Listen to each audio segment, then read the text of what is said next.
ये इस तरह के माइक्स होते थे, ये ऐसे। मेरे सहाफी साथी जो है ना 55 रुपए किलो आटे पे ऐसे मुंह के अंदर फिट कर देते थे माइक, गरीब आदमी के।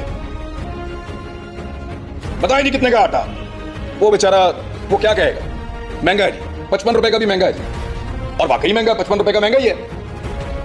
लो जी, तब्दीली का मजा आ रहा है आपको। लो जी, रियासत मदीना में आटे की कीमत है। ये कौन करवा रहा था? कंट्रोल्ड मीडिया था।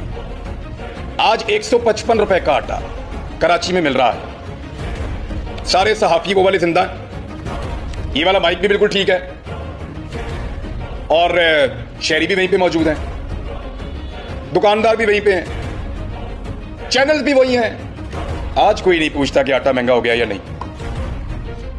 क्यों? क्योंकि रेजीम चेंज करने वालों ने फैसला किया था कि ये अब पसंद नहीं है, इसको निकालो और एक अच्छा वाला पपेट लेकर आओ